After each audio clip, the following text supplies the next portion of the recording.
का काम किया है, क्या कुछ कह रहे हैं, सुनिए। अब भारत सरकार को पार्टी बनाया गया, मिनिस्ट्री ऑफ माइनॉरिटी अफेयर्स को, एएसआई को। अब नरेंद्र मोदी की सरकार क्या वो कहेगी जिस पर नरेंद्र मोदी ने अपनी चादर बिछाई है बहैसियत प्रधानमंत्री, कि वो दरगाह है नहीं है? एएसआई क्या बोलेगा? ये पूरा देश को डिस्टेबलाइज करने के लिए, और ये देश के हित में नहीं, हम बार बार आपको कह रहे हैं। ये जो ताकतों का ये जो लोग हैं, इनका डायरेक्टली इनडायरेक्टली ताल्लुक बीजेपी आरएसएस से है, इससे कोई डिनाई नहीं कर सकता। दिल्ली से लॉयर्स को लाकर आपने ये केस डाला है, और आप 800 साल से दरगाह है, उसको बोल रहे दरगाह नहीं है। तो फिर क्या होगा? फिर देश में क्या कोई खामोश बैठ जाएगा? अब कल कोई मुसलमान जाके बोलेगा नहीं, ये वर्शिप की जगह नहीं है, किसी और की, मेरी है। देश चलेगा तो संविधान से चलेगा, रूल ऑफ लॉ से चलेगा, लॉ एंड ऑर्डर मेंटेन होगा नहीं होगा, ये सब चीजें हैं। इसको तो नरेंद्र मोदी को डायरेक्टली जवाब देना पड़ेगा देश को। और इसी खबर पर मेरे साथ मेरे सहयोगी लखनऊ से अखंड प्रताप शाही लाइव जुड़ चुके हैं, और दिल्ली से आंचल यादव भी लाइव जुड़ चुकी हैं। सबसे पहले रुख लखनऊ का कर लेते हैं, जहां से अखंड प्रताप शाही हमारे साथ जुड़े हुए हैं। अखंड, अब अजमेर शरीफ को लेकर जो विवाद खड़ा हो रहा है, ये कहा जा सकता है कि काशी, उसके बाद कृष्ण जन्मभूमि, अब इसके बाद इसी तर्ज पर लगातार ये जो चीजें हैं ये सामने आ रही हैं। अब बयानबाजी तेज हो गई है। रामगोपाल यादव का भी ताजा बयान जो था, जो बिगड़े बोल थे उनके संबल के ऊपर सुनाई दिए, और अब उनके बोल जो हैं वो इस मामले पर भी सुनाई दे रहे हैं, और घी में आग में घी डालने का काम किया है असदुद्दीन ओवैसी ने। ऐसे में ये जो तमाम चीजें चल रही हैं, और अदालत को कटघरे में खड़ा करना कहां तक सही है? देखिए, सीधे तौर पर तो इन बयानों को अगर देखा जाए तो कंटेंट ऑफ कोर्ट के दायरे में आ जाना चाहिए। अब पता नहीं है इसको लेके किस तरीके से कोर्ट संज्ञान लेता है या नहीं लेता है, लेकिन जिस तरीके से ये बयान है कि छोटे मोटे जजेस इस तरीके का बयान दे रहे हैं, इस तरीके का फैसला सुना दे रहे हैं, इस तरीके की बात कर ले रहे हैं, आप कोर्ट पे नहीं आप सवाल खड़ा कर सकते। आपके पास अगर आप किसी पक्ष के हिमायती हैं या किसी पक्ष के लिए आपकी संवेदनाएं हैं, अच्छी हैं, तो बुरी है, जो भी है, आप उसको अदालत की चौखट पे ले जाइए उस मसले को। आप बाहर निकल के, आप एक जिम्मेदार राजनेता हैं, आप संसद के सदस्य हैं, आप उच्च सदन का हिस्सा है, और बावजूद इसके आपके मुंह से इस तरीके से बातें अगर निकलती हैं तो ये बताता है कि आप गंभीरता को कहीं ना कहीं खो रहे हैं, और ये गंभीरता बहुत जरूरी है। जब कोर्ट का मसला हो, कोर्ट की तरफ से कोई टिप्पणी की गई हो, तो आपको बहुत संवेदनशील होना पड़ता है। और ऐसी जगहों पे ऐसे बयान को लेके, और ये टिप्पणी की गई है राम गोपाल की तरफ से, क्या कुछ उन्होंने कहा, एक बार फिर से अपने दर्शकों को दिखाते हैं। ऐसा है, मैंने पहले ही कहा था कि इस तरह के जजेस भी, छोटे छोटे जजेस बैठे हुए हैं जो इस देश में आग लगवाना चाहते हैं। कोई मतलब नहीं है। अजमेर शरीफ पर हमारे प्रधानमंत्री स्वयं चद्दर भिजवाते हैं, सारे देश के लोग, दुनिया भर के लोग आते हैं वहाँ।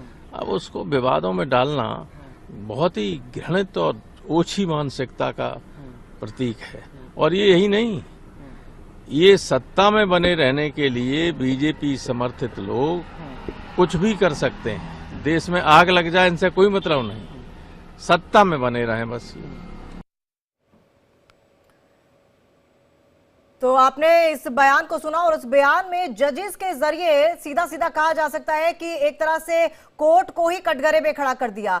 और एक बार फिर से रुक करते हैं, हमारी सहयोगी आंचल यादव मेरे साथ जुड़ी हुई है लगातार।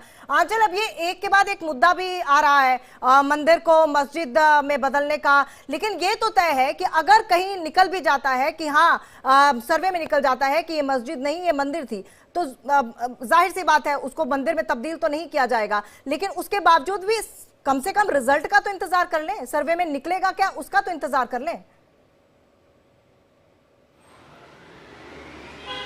देखिए, एक के बाद एक जो है इस तरीके के मसले लगातार सामने आ रहे हैं। पहले संभल मामले को देखा आपने कि तमाम नेताओं के विवादित बयान सामने आए, जिसमें ईदगाह को लेकर भी सवाल खड़े किए गए थे, और सर्वे की टीम पर देखिए हमला किया गया। इसके बाद देखिए अब एक बार फिर से अगर हम अजमेर शरीफ की बात करें, इसको लेकर एक बार विवाद फिर से खड़ा हो गया है। और देखिए, सीधे तौर पर जो है वो सिस्टम पर सवाल खड़े किए जा रहे हैं। जजों को लेकर जो है समाजवादी पार्टी के दिग्गज नेता ने सवाल खड़े किए हैं। उन्होंने कह दिया कि छोटे छोटे जो जज सूरज है ये आग लगाने का काम कर रहे हैं। हालांकि देखिए ये कहीं ना कहीं भाषा की मर्यादा को, गरिमा को ठेस पहुंचाना है, क्योंकि आपने देखा होगा कि इससे पहले भी विपक्ष ने लगातार जो है चाहे ईडी को लेकर सवाल खड़े किए हो कि ये सरकार की कठपुतली है, सीबीआई को लेकर भी यही सवाल खड़े किए गए थे, और देखिए कई मामलों पर देखिए कोर्ट को लेकर भी पहले भी टारगेट किया जा चुका है। अब यहाँ पर देखिए मामला सामने यह आता है कि जब मामला जो है निचली अदालत में पहुंचता है कि अजमेर शरीफ जो है ये शिव मंदिर है,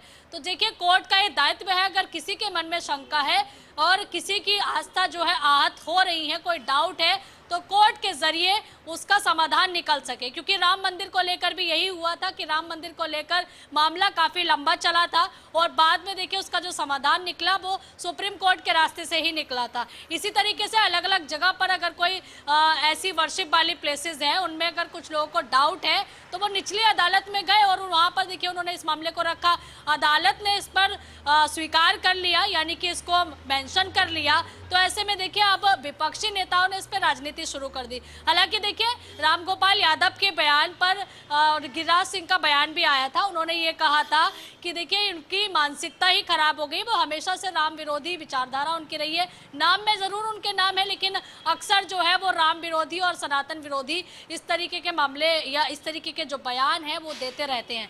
हालांकि देखिए अब सियासत तो काफी बढ़ गई है, लेकिन हाँ इतना जरूर है कि इससे बेहतर ये होता है कि अगर आपको निचली अदालत पे भरोसा नहीं है तो आप अपर में अदालत में जा सकते हैं, आप हाई कोर्ट जा सकते हैं, आप सुप्रीम कोर्ट में मामला उठा सकते हैं। हाँ लेकिन इतना जरूर है कि शब्दों की जो गरिमा है अब और इसी शब्दों की गरिमा को लेकर, क्योंकि रामगोपाल ने जिस तरह से अपने बिगड़े बोल इस पूरे मुद्दे पर सुनाए हैं, उसी को लेकर क्या कुछ गिरिराज सिंह ने कहा है ये भी अपने दर्शकों को दिखा देते हैं, फिर आपके पास दोबारा लौटते हैं।